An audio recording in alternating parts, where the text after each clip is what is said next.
Cuando se hable en retrospectiva de los primeros años de la década de 2020, será imposible ignorar el retorno de Donald J. Trump a la Casa Blanca y el impacto que su segunda presidencia está teniendo en la economía global, la política exterior estadounidense y de forma especialmente contundente en las grandes empresas tecnológicas. Uno de los episodios más controversiales y representativos de este nuevo periodo trumpista se ha materializado en una confrontación abierta con Apple Inc., la compañía más valiosa del mundo y símbolo incuestionable de la innovación norteamericana.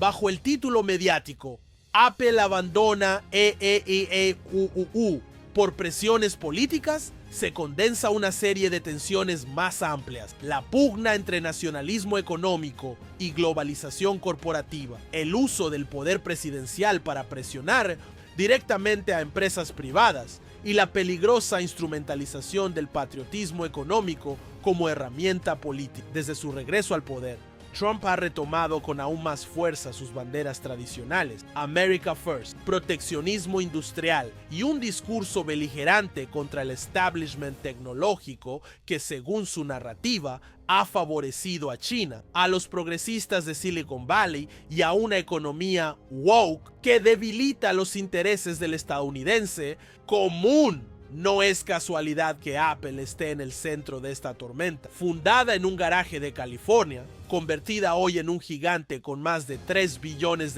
en valor bursátil, Apple encarna a la vez el éxito del capitalismo norteamericano. ¿Y sus contradicciones? La génesis de esta nueva crisis remonta a mayo de 2025, cuando Trump amenazó públicamente con imponer un arancel del 25% a los productos de Apple si no trasladaban de inmediato la fabricación de sus dispositivos en 1999, especial el iPhone, a territorio estadounidense. Pero las tensiones ya venían de antes. Desde que Apple anunció su intención de deslocalizar parte de su producción a India para reducir su dependencia de China, la narrativa nacionalista del gobierno encontró un enemigo a medida. Una empresa que, en palabras del propio Trump, hace miles de millones de dólares gracias a Estados Unidos, pero no le devuelve nada a los trabajadores estadounidenses. El conflicto escaló con rapidez. Lo que en otras administraciones habría sido un desacuerdo técnico entre un gobierno y una multinacional se transformó, con el sello característico de Trump, en una cruzada pública. Tweets, conferencias de prensa, amenazas directas a Tim Cook, CEO de Apple, y una creciente presión para que se abandonaran las políticas corporativas de diversidad, equidad e inclusión marcaron el tono de la ofensiva presidencial. Incluso llegaron a circular declaraciones del propio Trump exigiendo arrestos por traición económica, en alusión a ejecutivos que, según él, estarían poniendo los intereses globalistas por encima de los patrióticos. Pero lo que está en juego va mucho más allá de una guerra de palabras. Esta historia es un microcosmos de las tensiones que vive el orden internacional contemporáneo. Por un lado, el intento de Estados Unidos, o más bien de la administración Trump, de recuperar el control sobre sus cadenas de suministro y reconstruir su base industrial. Por el otro, la resistencia de corporaciones globales que operan con lógica transnacional, priorizando la eficiencia y los beneficios por encima de cualquier marco legal o frontera nacional. En el centro de esta tormenta se encuentra Apple, obligada a navegar entre dos fuegos: la presión geopolítica y la lógica de mercado. Este análisis busca desentrañar las implicaciones profundas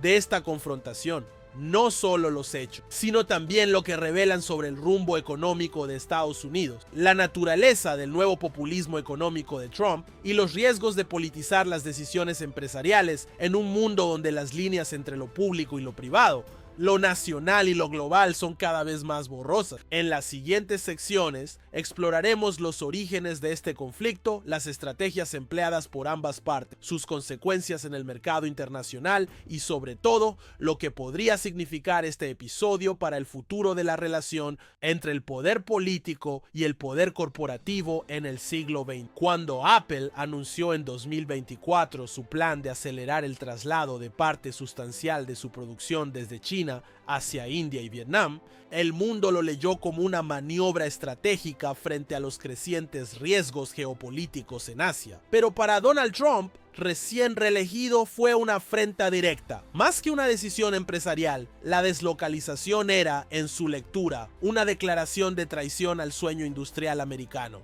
Así se plantó la semilla de una nueva guerra, no comercial sino política, entre el presidente de Estados Unidos y la mayor empresa tecnológica del planeta. El argumento de Apple era claro: diversificar riesgos. Las tensiones entre Washington y Beijing, que escalaron durante la presidencia anterior de Trump y que continuaron con Joe Biden, habían convertido la dependencia de Foxconn en China en una vulnerabilidad crítica. Las interrupciones en la cadena de suministro durante la pandemia, las inspecciones aleatorias de las autoridades chinas a oficinas y las restricciones a la venta de iPhones a funcionarios del gobierno dejaron en evidencia que operar en China ya no era simplemente una decisión de costo, era una apuesta geopolítica. En respuesta, Apple firmó acuerdos millonarios con el gobierno indio de Narendra Modi para ampliar su presencia en la región de Tamil Nadu. En paralelo, comenzó a consolidar proveedores en Vietnam y Malasia, buscando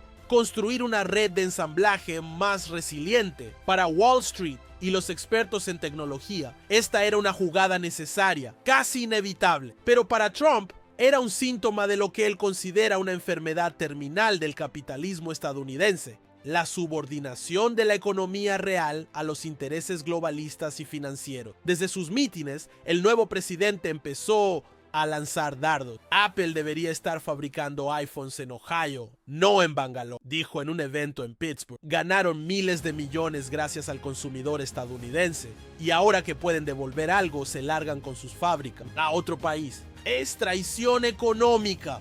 Esa última frase no fue una exageración retórica. En los días siguientes, Trump pidió públicamente al Departamento de Justicia que analizara la posibilidad de presentar cargos contra ejecutivos de empresas que faciliten la fuga de empleos estratégicos fuera de EEU.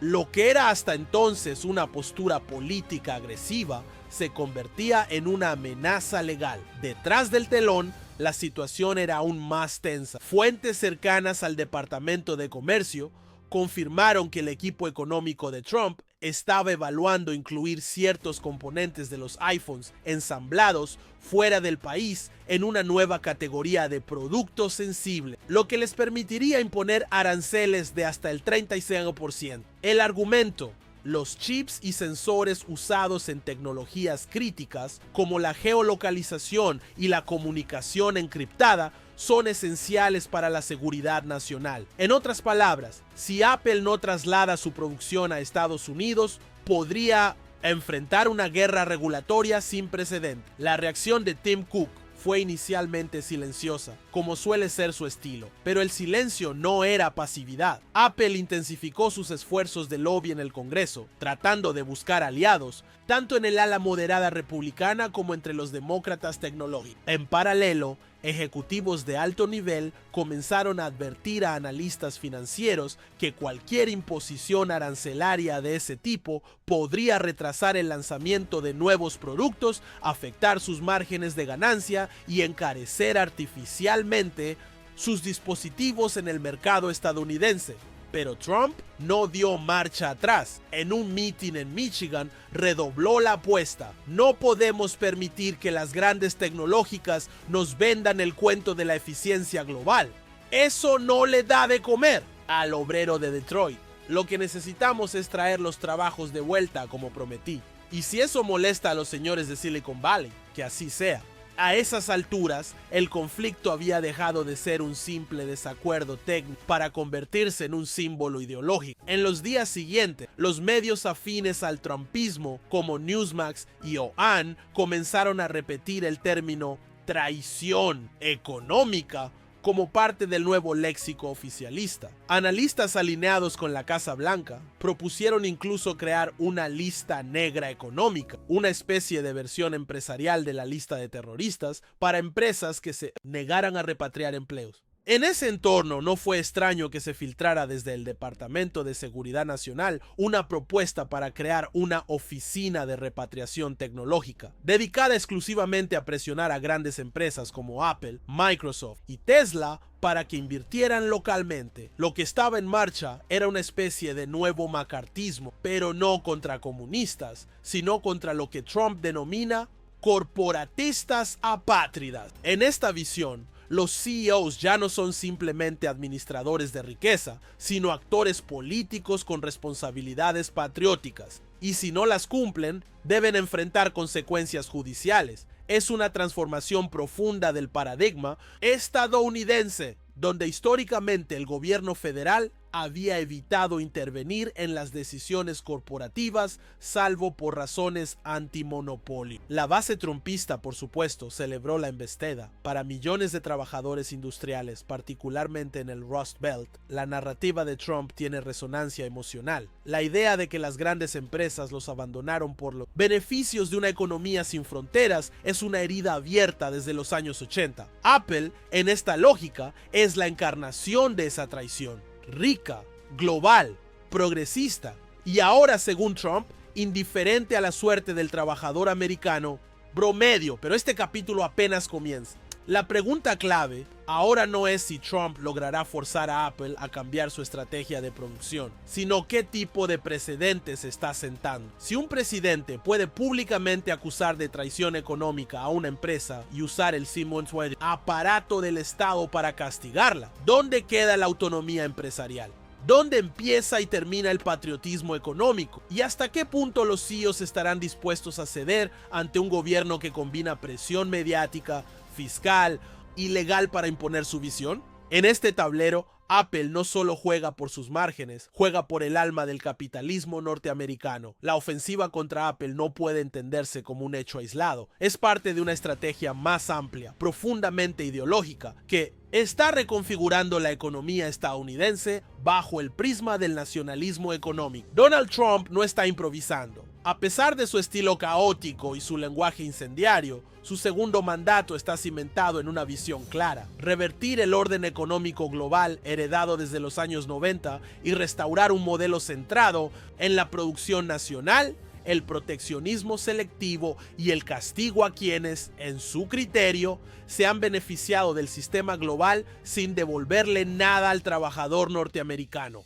Desde su primer mandato, Trump convirtió los aranceles en un arma política. Lo que comenzó como una presión comercial contra China, rápidamente se expandió hacia Europa, México y hasta aliados históricos como Canadá. Sin embargo, lo que estamos viendo ahora va más allá de la guerra comercial clásica. Es una doctrina, la traición económica como crimen moral y quizás pronto legal contra la nación. Y Apple, al ser la empresa más visible, exitosa y simbólica del ecosistema tecnológico, se ha convertido en el blanco perfecto. Este nuevo paradigma económico se sostiene sobre tres pilares fundamentales que Trump ha promovido con una intensidad renovada desde su retorno al poder. Bajo la administración actual, la idea de que las empresas deben producir donde sea más eficiente ya no tiene cabida. Trump plantea que si una compañía estadounidense se beneficia del mercado interno,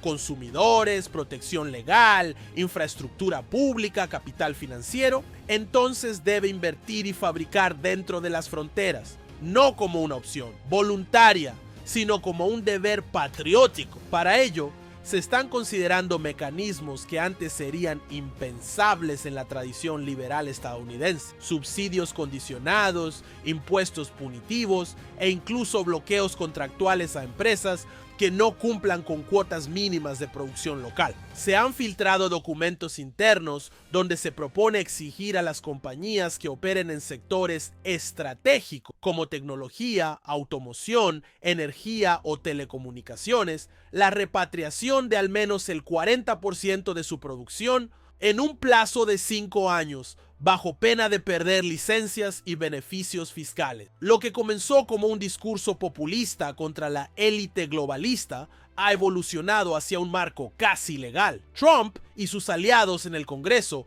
están explorando la posibilidad de legislar sobre lealtad económica como parte de las normativas de responsabilidad empresarial. En una intervención reciente, el senador J. D. Vance propuso una reforma al Código Penal Federal para incluir como delito grave la externalización estratégica lesiva.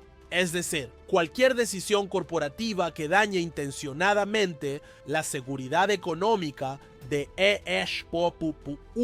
Aunque su aprobación enfrenta serios obstáculos constitucionales, la iniciativa revela hasta qué punto el trumpismo ha penetrado en las instituciones legislativas. Y más aún, sienta las bases para una jurisprudencia futura que permita al Estado intervenir directamente en decisiones de inversión bajo el argumento del interés nacional. No es solo una política de presión. Es una arquitectura jurídica en construcción. El caso de Apple es el más visible, pero no el único. Desde enero de 2025, empresas como Google, Amazon, Meta e incluso Ford han recibido amenazas formales de revisión fiscal, inspecciones laborales y condicionamientos contractuales si no se alinean con las prioridades del gobierno. En reuniones privadas se habla ya de un clima de intimidación empresarial sin precedentes desde la época del New Deal, aunque con un espíritu radicalmente distinto. No se trata de regular a las empresas para proteger a los consumidores, sino de disciplinarlas para que sirvan a la nación. En este contexto, muchos CEOs han optado por el silencio o por maniobras simbólicas. Algunos han anunciado pequeñas expansiones en Estados Unidos como gesto político. Otros, como Elon Musk, han optado por alinearse abiertamente con el discurso trumpista, buscando inmunidad mediática y acceso privilegiado a contratos federales. Pero Apple ha seguido una línea distinta: desafiar sin confrontar, resistir sin romper. Y ese equilibrio frágil es lo que ha vuelto a Tim Cook en un objetivo tan prioritario para Trump como cualquier presidente extranjero. La estrategia de Cook ha sido doble. Por un lado, reforzar la narrativa de que Apple es parte integral de la economía estadounidense, recordando que emplea a más de 2 millones de personas de forma directa e indirecta, invierte miles de millones en infraestructura y paga más impuestos federales que cualquier otra compañía tecnológica. Por otro, mantener su soberanía estratégica, defendiendo su derecho a operar globalmente y tomar decisiones de producción basadas en realidades logísticas, no en presiones políticas. Sin embargo, la narrativa del CEO desleal ya está instalada. Los medios trumpistas han comenzado a demonizar a Cook, presentándolo como el símbolo de una élite tecnocrática que mira más hacia Davos que hacia Detroit.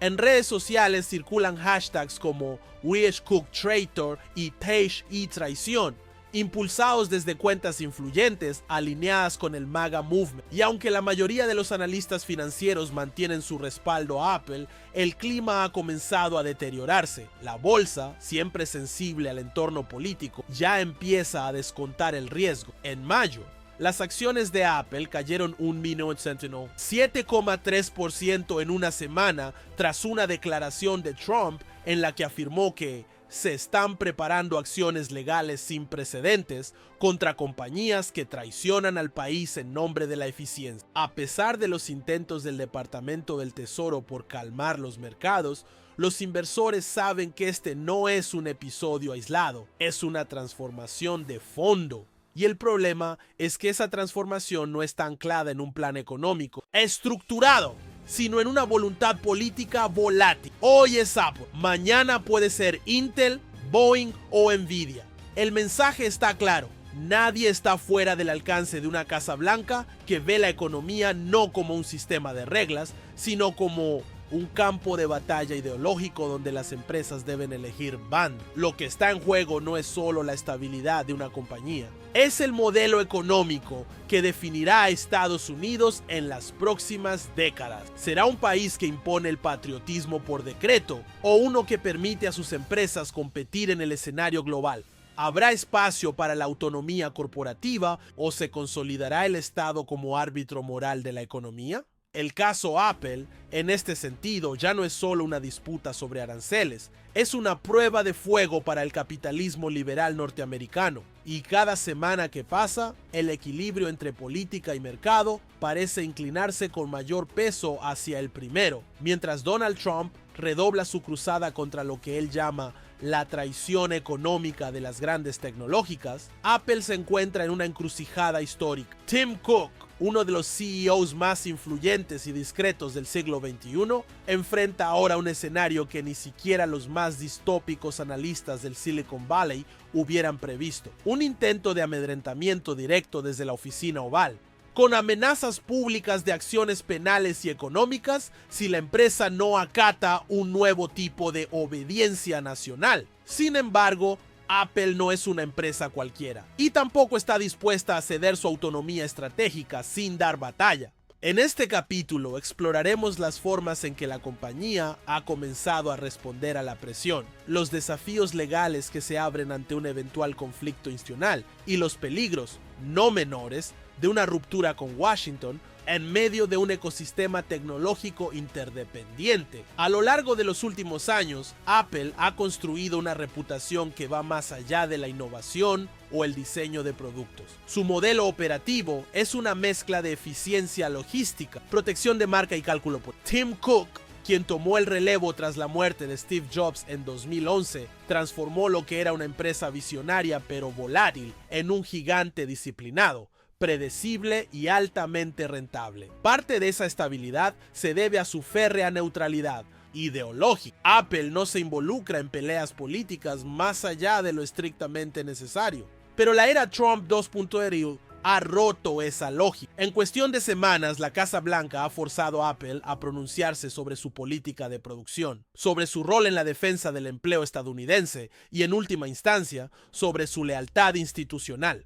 Y aunque públicamente Tim Cook ha evitado confrontar al presidente de manera directa, su estrategia es clara: defender el modelo Apple sin caer en provocaciones. Durante una cumbre tecnológica celebrada en Austin, Texas, a finales de abril de 2025, Cook declaró: Apple no es una empresa de un solo país, es una compañía estadounidense que actúa en el mundo, con valores universales y responsabilidad global. Creemos que servir a los consumidores de forma ética y eficiente no es una traición, sino un compromiso con la excelencia. No mencionó a Trump por nombre, pero el mensaje era inequívoco. Apple no retrocederá de inmediato ante la amenaza. Una de las decisiones más audaces de Apple ha sido anunciar la expansión de su infraestructura de manufactura en países como India, Vietnam y México, mientras se mantiene ambiguamente comprometida con su centro de ensamblaje en Texas. Aunque la empresa insiste en que se trata de una decisión logística y no política, los tiempos revelan un gesto de resistencia. Diversificar sus operaciones como blindaje ante futuras sanciones o medidas coercitivas. La construcción de nuevas fábricas en el sudeste asiático, con una inversión prevista de más de $12,000 millones hasta 2028, es leída por muchos como un mensaje hacia la administración Trump. La producción no regresará a Estados Unidos por decreto. El talento, la infraestructura y los costos aún favorecen a Asia, y Apple está dispuesta a asumir el costo político de esa realidad económica. El anuncio de que Apple abrirá un segundo campus logístico en Guadalajara también ha encendido las alarmas en Washington. Si bien México es un socio comercial bajo el marco del TMEC, Trump lo ha utilizado como chivo expiatorio económico desde su primera campaña en 2016. La posibilidad de que Apple aumente su dependencia del vecino del sur en medio de una retórica anti-inmigrante renovada ha exacerbado las tensiones. Apple cuenta con uno de los equipos legales más sólidos y estratégicos del mundo corporativo. Con la amenaza de una investigación federal en el aire, e incluso la posibilidad de acciones penales si el Congreso aprueba una legislación punitiva, la compañía ya ha comenzado a mover sus fichas. Fuentes cercanas al departamento de Justicia confirman que Apple ha contratado nuevos equipos de abogados constitucionalistas y expertos en derecho internacional, anticipando escenarios que podrían ir desde disputas comerciales ante la OMC hasta recursos de inconstitucionalidad en cortes federales. Uno de los argumentos que más fuerza está tomando dentro de la defensa de Apple es que cualquier intento de penalizar a la compañía por decisiones logísticas o de inversión constituiría una violación a la libertad empresarial consagrada en la primera enmienda y en las doctrinas de libre empresa protegidas por precedentes judiciales clave. Además, Si el Congreso intenta aprobar leyes que obliguen a las empresas a repatriar producción bajo amenaza de sanción penal, Apple podría llevar el caso hasta la Corte Suprema. En Minnesota, paralelos están estudiando acciones internacionales,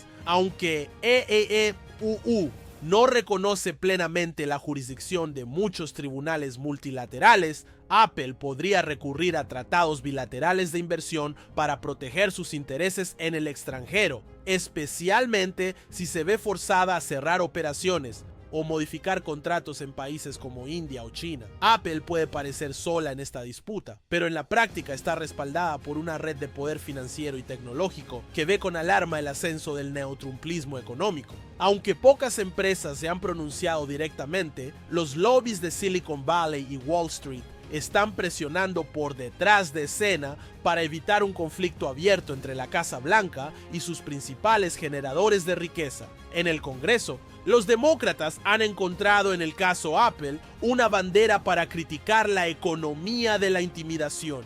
La senadora Elizabeth Warren, tradicionalmente crítica de las grandes tecnológicas, sorprendió al declarar: "No defiendo cada decisión de Apple, pero no podemos permitir que un presidente amenace con cárcel a empresas por ejercer su libertad económica". Ese no es el camino de una democracia. Incluso algunos republicanos moderados han comenzado a expresar preocupación. El senador Mitt Romney afirmó que el uso del aparato del Estado para perseguir empresas recuerda más a regímenes autoritarios que a la tradición republicana. A pesar de esta corriente crítica, el núcleo duro trumpista mantiene el rumbo. En rallies recientes, Trump ha redoblado la apuesta, llamando a los directivos de Apple servidores del globalismo que se enriquecen mientras destruyen a la clase media americana. Si la escalada continúa, se abre un escenario aún más grave: el quiebre de la relación entre una de las mayores corporaciones del mundo y el gobierno del país donde fue fundada. Este nivel de enfrentamiento no se ha visto en la historia moderna estadounidense.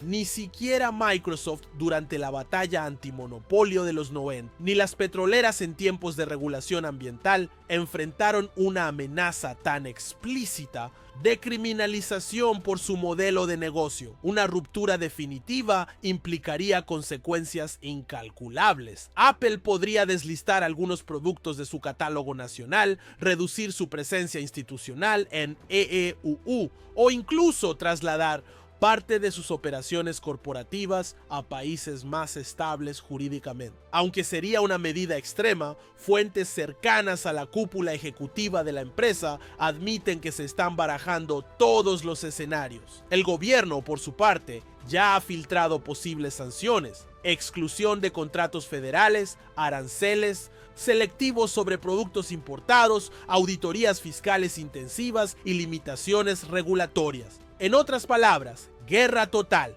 Cuando una empresa como Apple, la más valiosa del mundo, símbolo de innovación, eficiencia y marca nacional, se convierte en enemiga política de un presidente estadounidense, no estamos solo frente a una disputa económica. Lo que está ocurriendo es una fractura profunda, ideológica y estructural en la visión de país que se está gestando en Estados Unidos bajo la sombra dominante de Donald Trump. Y es justamente ahí donde se juega algo mucho más complejo que un simple ajuste de cadenas de suministro. Se está disputando el alma misma del capitalismo moderno. Trump ha decidido que esta segunda presidencia no será una repetición de la primera. No busca simplemente reimponer aranceles, renegociar tratados o amedrentar con tweets. Ahora, lo que pretende es redibujar las reglas del juego empresarial desde una lógica de subordinación patriótica. Ya no se trata de proteger la economía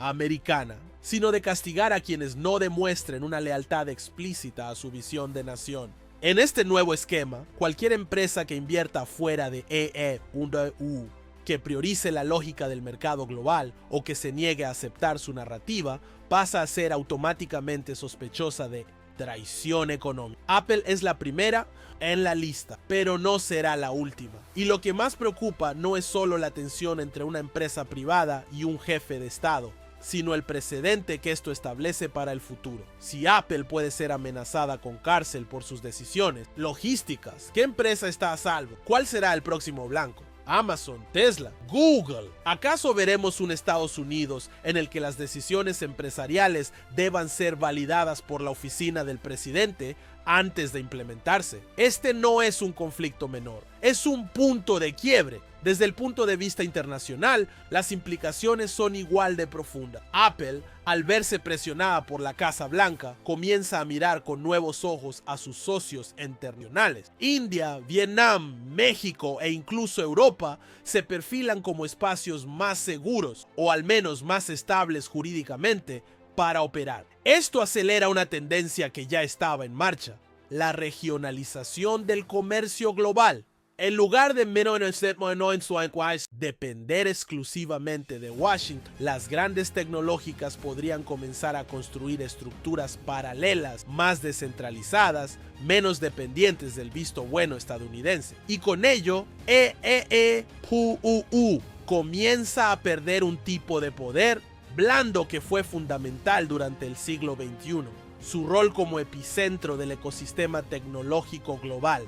Porque si Apple, nacida en un garaje californiano, no puede operar libremente en su propio país de origen, ¿qué mensaje envía eso al resto del mundo? ¿Qué garantías quedan para emprendedores, inversores y compañías que quieren apostar por Estados Unidos como base operativa? Trump, al exigir lealtad corporativa como si fuera una extensión de la lealtad política, está cruzando una frontera peligrosa. Está borrando las líneas entre el poder público y el privado, entre el Estado y el mercado. Está configurando una economía basada en la obediencia, no en la competencia. Y eso tiene un nombre en la historia: autoritarismo económico. Ahora bien, no se puede obviar el otro lado de la moneda. La narrativa de Trump conecta con millones de ciudadanos que han visto cómo sus empleos desaparecieron, cómo sus ciudades industriales se desmantelaron y cómo las grandes corporaciones se enriquecen mientras ellos se empobrecen. Para ese público, Apple no es un símbolo de progreso, sino de abandono. Y es ahí donde el discurso del castigo por traición económica encuentra terreno fértil. En este punto, entonces, se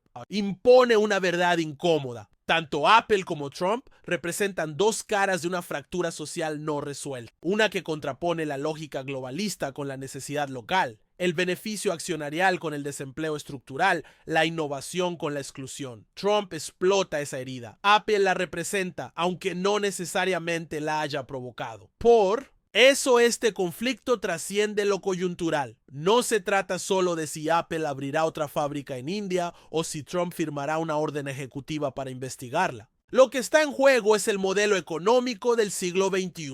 ¿Seguirá siendo un capitalismo global, descentralizado y orientado al mercado? ¿O veremos el surgimiento de un capitalismo nacionalista guiado por la voluntad de líderes políticos que deciden qué empresas merecen prosperar y cuáles deben ser castigadas? Si Estados Unidos se encamina por este último camino, las consecuencias podrían ser irreversibles. Lo paradójico de todo esto es que Trump, en su intento por salvar a Estados Unidos del poder de las grandes tecnológicas, podría estar empujando a esas mismas empresas hacia otros centros de poder, hacia otras jurisdicciones, otras monedas, otros marcos regulatorios. Y así, sin quererlo, o tal vez sí, estaría acelerando la decadencia del liderazgo económico estadounidense. Apple no se irá de Estados Unidos de la noche a la mañana, pero ya ha dejado claro que no aceptará una subordinación ciega al poder presidencial.